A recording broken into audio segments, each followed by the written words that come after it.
Hey, this is Hunter with Lonestar Woodworking, and today I'm actually going to show you a project that went so well, I don't really have anything to show you.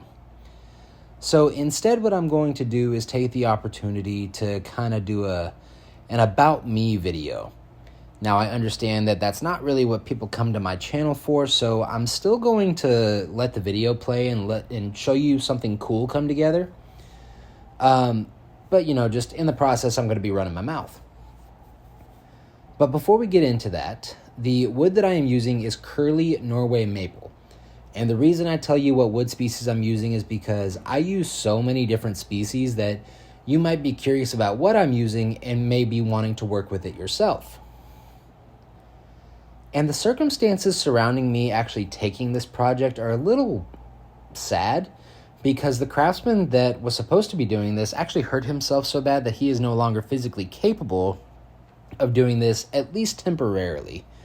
So that's kind of sad to hear just from a maker standpoint, but he asked me to take on a couple of projects while he heals, and I happily obliged. From here, there really is no deviation on how to make an epoxy table. So I graduated from Alvin High School in May of 2014 and had been dead set for years that I was going to join the Marine Corps.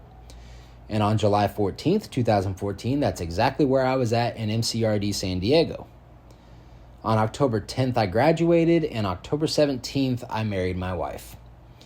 And yes, I decided to wear my sexiest uniform because I earned it.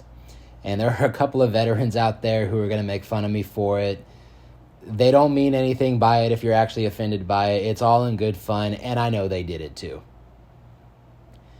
So my wife and I have been together for an extremely long time. I've actually been dating her since I was 14 years old, and we just celebrated 13 years total together on January 30th, and we are still going strong.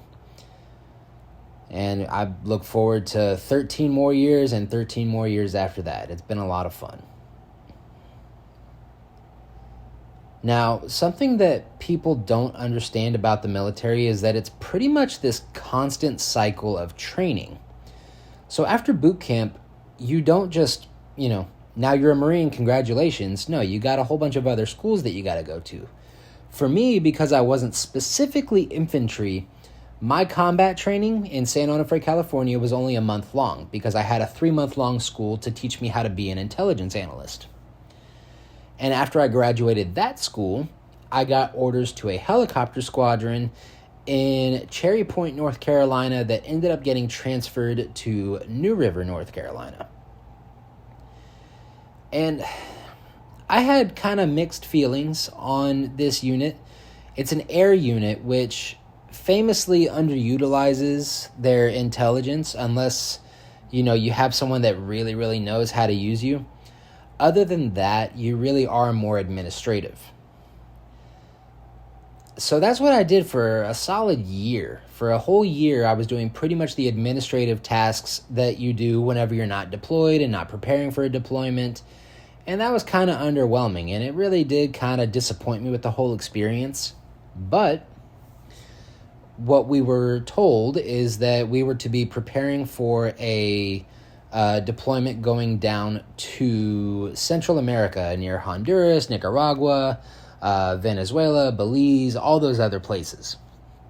And I thought that was going to be really cool because I had to learn about all the different threats to us and the threats to government and stuff like that. It was really, really cool. The basis of my job was to collect as much information as possible, verify it, and check to make sure it's valid, and then provide that information to the people that make big decisions so that way they can make well-informed decisions. That's the basis of what my job was. And I was finally getting to learn how to really, really do it in order to go on this deployment. But unfortunately, the focus was still very much so on those administrative tasks because every single unit in the Marine Corps, at least, probably every unit in the military, has a bunch of administrative stuff that they actually have to pass. You get inspected on this stuff before you leave, and you have to pass or you'll be considered incapable or non-capable, and they won't let you go on the deployment. So it was kind of a big stressor at that point. Now, what really sucked is that I actually didn't get to go anyway because I came up on orders and I was being transferred to a different unit. And that was a really big kick in the gut for me because deployment was one of the big bucket list items that I had from my military career. Luckily, though, the logistics battalion that I got transferred to in Camp Lejeune was deploying just a few months later. We were deploying to Sicily, Italy, for crisis response operations in Africa. It was a 9-month deployment, and I did spend most of it in Italy, but I did get one good trip to Senegal. And you saw the African Renaissance statue. This is the Senegalese outback. And if you're a history buff like me, this place is great because Senegal used to be a French colony, so these are French cannons that were left over from whenever they were still a colony. And on top of that, you got to just experience a very diverse and wide range of cultures all around. This sand art was probably some of the coolest stuff I'd ever seen leading up to that point. I didn't even know that kind of stuff was possible.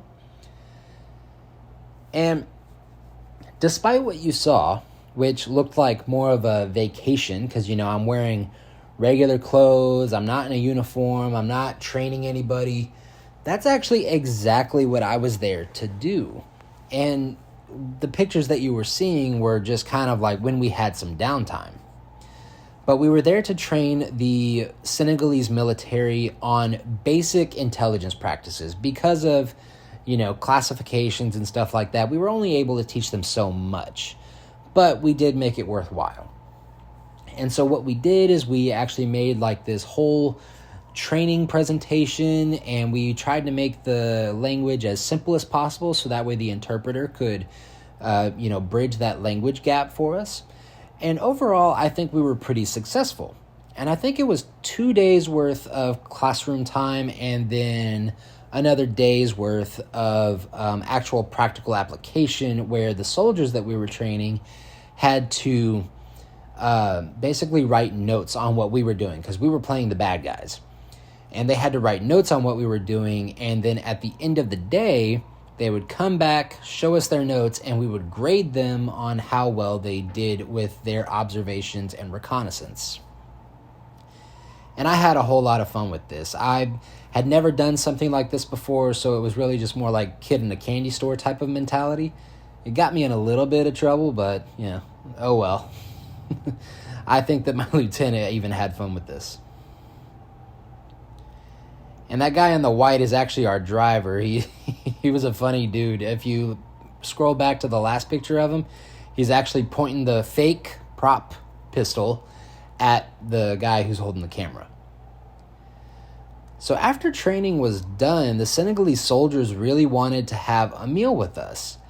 And this was probably some of the best rice that I'd ever had. And it was a really interesting experience because you don't get your own individual bowl. That gigantic saucer that was in, that is the bowl. You have a spoon, and everybody just digs in at the same time. Everybody had fun with that, and we all ended up, I think, actually having like an arm wrestling competition. And it was just so much fun. And we actually told stories with each other. There was one guy there who, and I'm only sharing his story because it's just absolutely nuts whenever you think about how tough this dude had to be.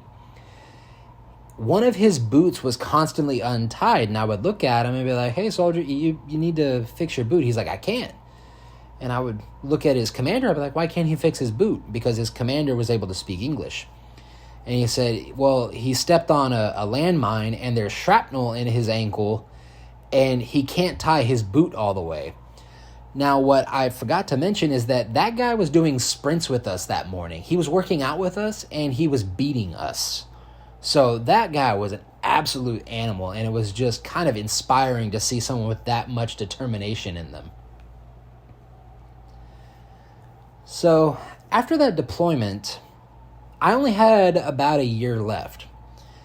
And I kind of came to the unfortunate decision that getting out of the military was the most, I'm not going to say profitable, but it was just the best decision for me for all things involved. I could actually start a family because I wasn't going to be gone all the time.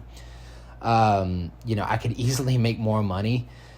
And I just really started thinking about what I could do for myself and my family and what the Marine Corps could do for me and my family. And ultimately, the decision to get out of the Marine Corps after just one contract was the decision that we came to.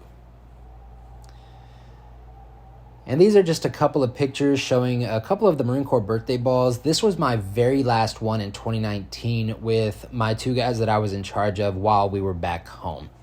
Good couple of guys. I still keep in contact with them today.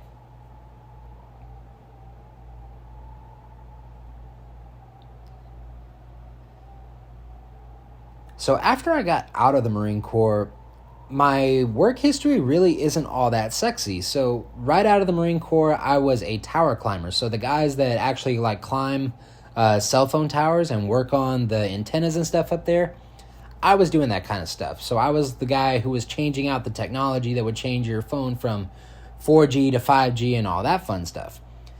But, you know, so many climbs and my injuries started to kind of show themselves. My back, my hips, my knees. So I had to stop that. I was like, okay, I've got a lot of experience as an analyst. Let's see what I can do with that. And I ended up being a contractor for about 2 years on the oil and gas industry, but it was way too up and down, too sporadic, too unpredictable, and I needed something more stable. So I just started applying all over the place. If it popped up on LinkedIn or Indeed as like a suggested for you, I applied. I didn't even care. And I got a hit back. And now I'm an insurance guy for wastewater treatment facilities and mental health facilities, which, by the way, I have zero training in. But I'm doing really well, and I'm very thankful to have this job. And it allows me so much time to do stuff like this where I can make really, really beautiful pieces of furniture and put it on YouTube for all of you to see. Overall, I really was impressed with myself on this build, but I still really don't like mica powder. Oh, and if I forgot to mention it, I got to walk a lion. All right, guys, so I hope you enjoyed, despite the fact that it was just me rambling. I hope you enjoyed watching something cool come together, and I really hope to see you next time. See ya.